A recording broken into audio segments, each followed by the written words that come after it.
The internet has its fair share of tinfoil hats, but it also has receipts. Some quote-unquote crazy conspiracies didn't stay rumors. They turned into memos, hearings, and apologies. Welcome to Wacky History, and today we're looking at 7 infamous conspiracy theories that history later confirmed through documents, hearings, and admissions. Let's begin. COINTELPRO. When the Watchmen went undercover. The official line, domestic security. The reality, a long-running FBI program that infiltrated, surveilled, and disrupted political groups across the United States. From the late 1950s into the early 1970s, COINTELPRO went after civil rights leaders, anti-war coalitions, student organizers, the Black Panther Party, the American Indian Movement, anyone seen as a threat to the status quo. And this went way beyond listening in. Agents forged letters, pushed informants into leadership roles, planted rumors to make people turn on each other, and used bad jacketing to label activists as snitches. Families got watched. Leaders got audited. Local police got a nudge to escalate small clashes into big raids, then point to the chaos as proof the crackdowns were needed. One of the ugliest moments, an anonymous letter to Dr. Martin Luther King Jr. urging him to do the right thing, clearly implying suicide. That letter later surfaced in official investigations. COINTELPRO only came to light after a 1971 break-in at an FBI office in Media, Pennsylvania. Activists stole files and mailed them to the press, blowing the lid off a secret operation. The church committee hearings that followed confirmed unlawful surveillance, political sabotage, and led to new guidelines limiting domestic intelligence work. Bottom line, COINTELPRO wasn't protection. It was manipulation. The Tuskegee Syphilis Study. Observation disguised as care. This one reads like a horror story with lab coats. From 1932 to 1972, the U.S. Public Health Service tracked untreated syphilis in black men in Tuskegee, Alabama, under the vague promise of treatment for bad blood. About 600 men were enrolled, 399 with syphilis, roughly 201 without. They got free exams and meals, but not the truth. Even after penicillin became the standard cure in the 1940s, the study withheld it to keep the experiment going. The damage rippled out. Men died from the disease, spouses were infected, and children were born with congenital syphilis. When a whistleblower helped reporters expose the study in 1972, outrage shut it down fast. The fallout reshaped research ethics. The National Research Act, IRBs at institutions, and the Belmont Report's 3 pillars: respect for persons, beneficence, and justice. In 1997, a presidential apology acknowledged the harm and the long shadow it cast on public health trust. Bottom line, not a myth. A historic betrayal that rewrote the rulebook. Big Tobacco's playbook. Doubt is our product. For decades, cigarette companies sold glamour and calm, while their own research showed addiction and disease. Publicly, they ran the 1954 Frank Statement, promising to put health first. Privately, strategy memos focused on one goal: manufacture doubt. In 1994, the CEOs of major firms told Congress they didn't believe nicotine was addictive. Then lawsuits and document troves landed, showing labs mapping nicotine delivery, blends engineered for dependence, and marketing tailored to vulnerable groups, including teens. The reckoning that followed brought massive settlements, advertising limits, warning labels, and a cultural shift that pushed smoking out of the mainstream. Bottom line, this wasn't confusion. It was a coordinated information war. Project Sunshine, secret samples from the dead. The name sounds cheerful. The reality? Not at all.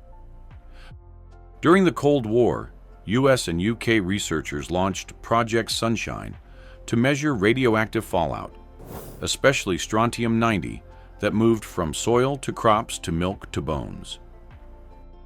To get data, they collected human remains, including infants and children, often without family consent. The logic was public health modeling. How much fallout were ordinary people absorbing from atmospheric tests? The problem was ethics. Families learned years later that samples had been taken in secret. When records surfaced, outrage helped tighten consent standards and added pressure to end above-ground nuclear testing. Bottom line, the science produced numbers. The methods broke trust.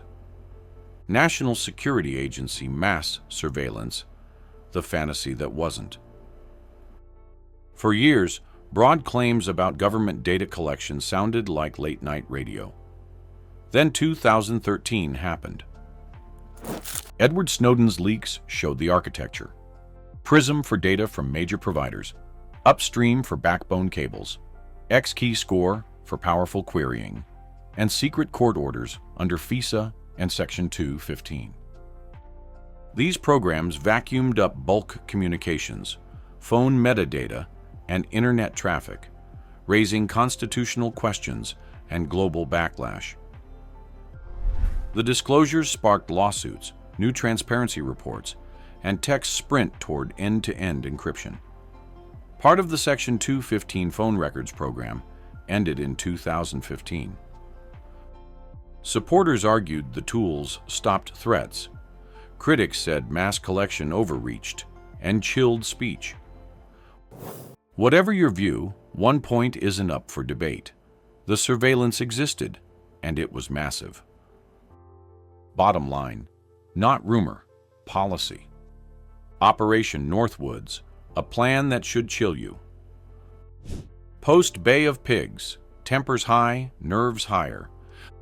The U.S. Joint Chiefs floated Operation Northwoods, a set of proposals to stage or simulate attacks, blame Cuba, and build support for intervention. We're talking fake hijackings, staged bombings, even fabricated casualties. On paper, as a PR machine for war. Key thing: civilian leadership rejected it. It was never carried out. But its existence shows how far Cold War fear could push planners, at least in drafts, to deceive the public. Bottom line, proposed, documented, refused, and a reminder that oversight matters. MK Ultra, the mind control program that wasn't fiction. Of all these stories, this one sounds the most like sci-fi, and it still happened. Launched in 1953, the CIA's MK Ultra program tested ways to influence behavior, hypnosis, sensory deprivation, and psychoactive drugs, especially LSD. Projects ran through front organizations at hospitals, prisons, and universities. Sometimes people consented to research, but weren't told the true sponsor. Other times, there was no consent at all. There were even safe houses, nicknamed Midnight Climax, where unwitting people were dosed and observed. In 1973, many files were destroyed. Even so, surviving records and testimony painted a clear picture. Ethics were an afterthought. Frank Olson, a government scientist, died after an unwitting dose. Officially a suicide, his case became a symbol of MK Ultra's human cost. The Church Committee confirmed non-consensual dosing and abuse, leading to tighter rules for human experimentation within intelligence work. Bottom line, MK Ultra wasn't a rumor. It was real, and people paid the price. How to spot a real conspiracy so you don't chase ghosts. The real ones leave fingerprints, documents instead of vibes, multiple sources instead of a single thread, and clear incentives, power, profit, policy, over comic book puppet masters. They end with hearings, lawsuits, apologies, or reforms, even if it takes decades. If a claim checks those boxes, keep digging. If it needs a secret moon base and zero paper trail, maybe close the tab. Which verified conspiracy should we deep dive next? Operation Gladio, the business plot, or the church committee itself? Drop your pick in the comments. This is Wacky History. Wild, weird, and wonderfully wacky. Don't forget to like and subscribe.